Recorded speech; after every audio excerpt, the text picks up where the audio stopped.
They said the sky cities were untouchable, floating fortresses of crystal and light, defended by fleets older than our entire civilization. But when the war came, their capital burned in less than a day. I found her in the wreckage, a towering alien princess, 60 feet tall, dressed in torn black silks, her silver crown hanging loose in her tangled hair. She could have crushed me with a single step, but instead she knelt. And in a voice shaking with fear and pride, she said, "Human, I choose you." The sky was burning when my pod punched through the atmosphere, flames licking at the viewports, alarms howling, and the violent tremor of re-entry shaking the last breath out of my lungs.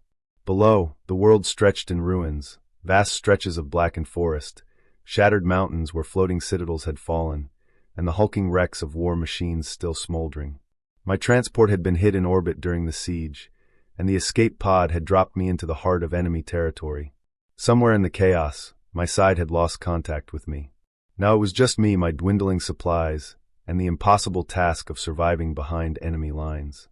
The crash landing didn't kill me, but it left me limping through thick alien fog with one arm useless from the impact. The air smelled of scorched metal and strange flowers, sweet but laced with the stench of death. Every step was a gamble, slipping on moss-slick rock, tripping over unseen roots, ducking at the sound of distant engines.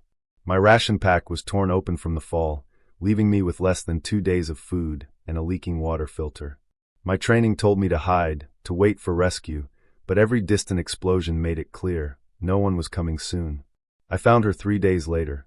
She wasn't what I expected when I thought of the enemy. She lay among the broken columns of a fallen sky palace, her long limbs sprawled, her silver-black hair tangled in her crown. Her clothes, once regal silks, were torn and stained with blood and ash. Her eyes, the color of molten gold, locked on me as I approached. She didn't move, didn't speak, just studied me with a wariness that could cut through armor. When she finally spoke, it was in a slow, accented version of my language, enough for me to understand her warning. "Come closer, and you will not leave alive." We were born into different worlds, mine a ground-born republic, hers a people who had lived in the skies for millennia. Every gesture I made seemed strange to her. When I offered her water, she stared at the bottle like it was an insult. When she tried to speak of honor and lineage, I struggled to even grasp the weight of her words.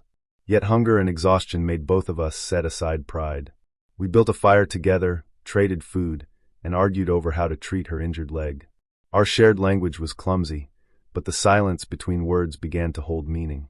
What I didn't know was that her people believed any alliance with an outsider was treason. My rescue beacon had been transmitting in short bursts, but so had her crown, a signal to any surviving loyalists. Somewhere, soldiers were searching for her, and if they found me with her, it wouldn't matter which side they fought for, they'd kill us both. Yet in the cold nights and rain-soaked mornings, neither of us could risk leaving the other behind. Forced proximity was never part of the plan. The caves we took shelter in were small, the fire barely enough to keep the chill from our bones. I learned the way her voice softened when she told old sky legends, the way she pretended not to care when I rationed my food to give her more. I caught her watching me as I repaired my rifle, curiosity flickering in her gaze. She would not admit it, but she was learning to trust me, just as I was learning to see her not as the enemy, but as someone worth protecting. The war pressed in on us even here. Patrol drones buzzed overhead, forcing us to hide for hours in the dark. She admitted then, reluctantly, that she was not just any survivor, but the last living princess of her people's ruling line. That made her both priceless and dangerous. If captured, she would be a bargaining chip or an execution to rally armies. Trust had never been more fragile. The betrayal came when I least expected it. A figure emerged from the fog, another human, wearing my uniform. Relief hit me like a wave, until I saw the look in his eyes. He wasn't here to rescue me. He was here for her. His orders were to take her, alive if possible, dead if not. And he knew that if I stood in his way, I'd be declared a traitor. The princess stood silent as I made my choice, raising my rifle between her and my own comrade. The firefight was fast and brutal. Smoke, shouts, and the ringing echo of shots in the narrow canyon. She fought alongside me, wielding a shard of her palace's broken armor like a blade, moving with a grace that defied her injuries.